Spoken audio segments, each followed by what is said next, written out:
Hi, everybody. My name is Aree. People call me Miss Aree, and you can refer to me as Miss Aree. And welcome to my YouTube channel. This is actually my first video.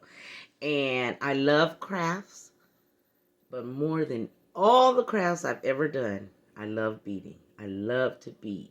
So I end up creating a business called Busy Beading.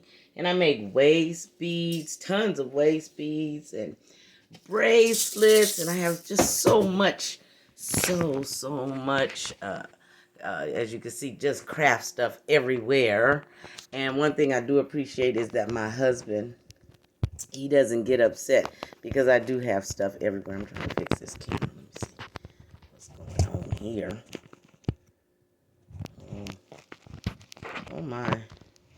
Oh shoot. Okay, well maybe I'll just put it like that. Yeah. Okay. So I'm always busy doing something.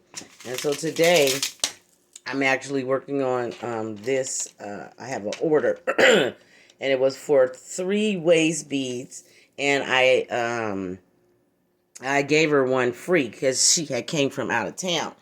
But I ended up having to do this because she wanted clasps instead of just ties. And I'm going to put the clasp on them, but I think this is the last time I'm going to be doing the waist beads with the clasp on them because I just prefer to tie.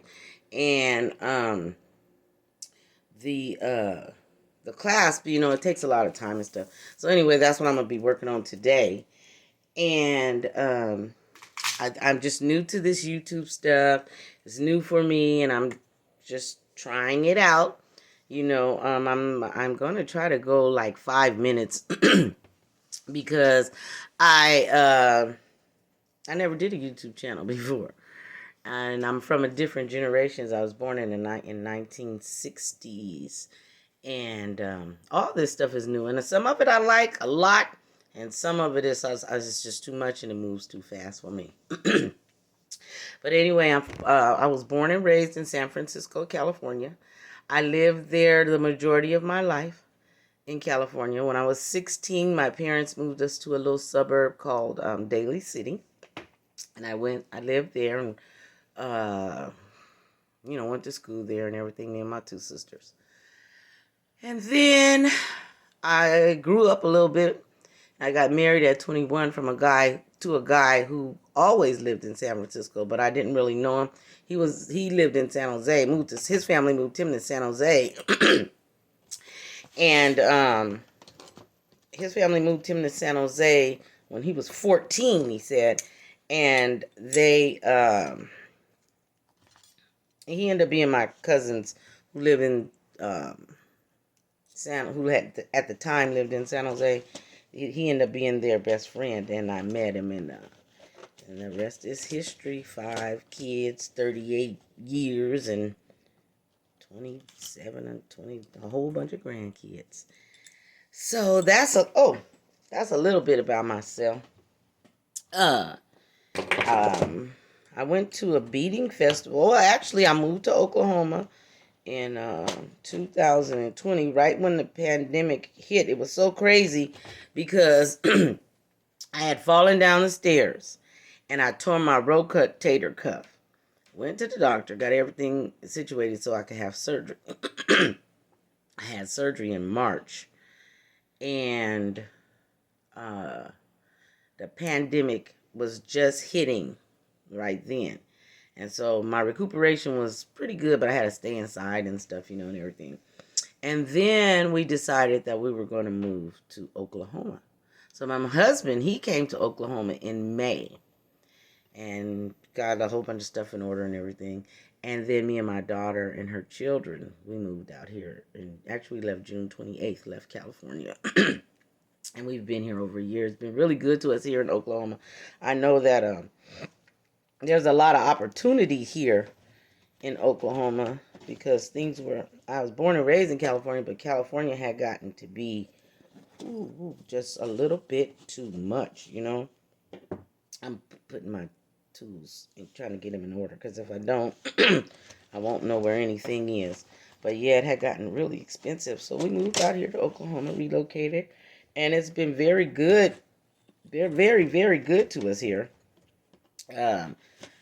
it's a little bit adjusting because because it's so much slower, but uh, the adjustment is better, especially like for me because I was high strung in the city and always had a chip on my shoulder and always, like almost confrontational, like.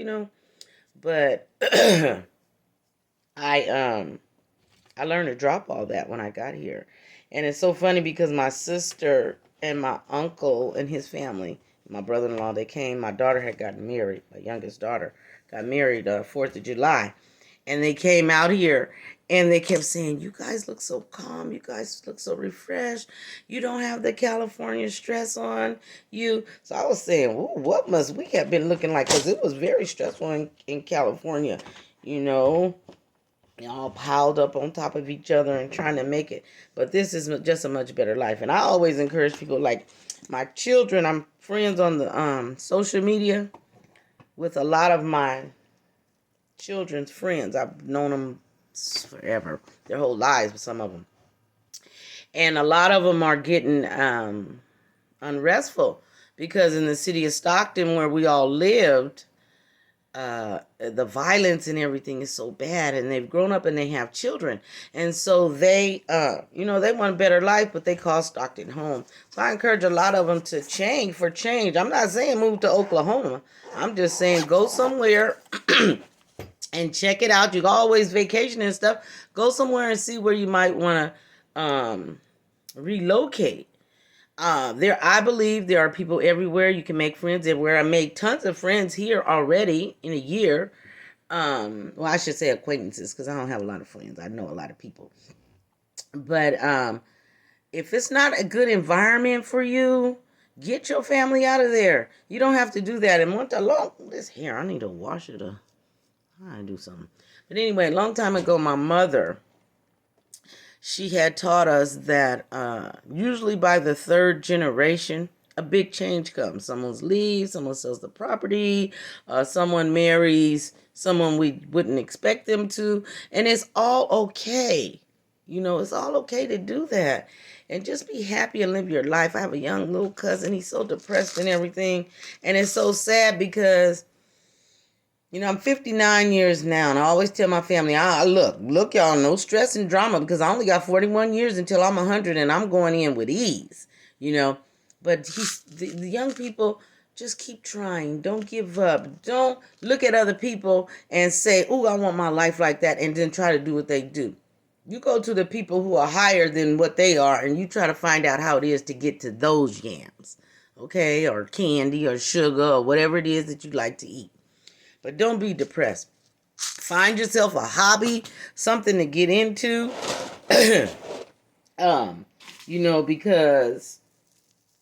Because if you don't, things will get bad and you'll spiral down into a depression, and you don't want to do that because it's often hard to come out of those slumps. I'm trying to do this and get my things in order. What I was trying to do. Oh, here they are. These right here. But yeah, you really have to try and especially when you're young. These are your growing years, and grow into what you want and what you love. Like me, it took me 59 years to grow into beading. But I've always tried a lot of different things. I like to cook. I like to quilt. I like to sew. I like to paint. I like to do everything. But I really, really, really, really, really love beading.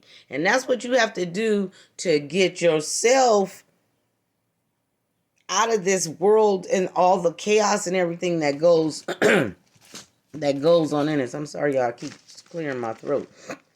But I got a little, what do they call that? Postnatal drip from the allergies out here. But yeah, I want you guys to really try and to like and follow my video. I forgot to say that. If you like what I'm saying, if you're interested in anything I'm saying, I'm going to be doing more videos on life and beading because I love to bead.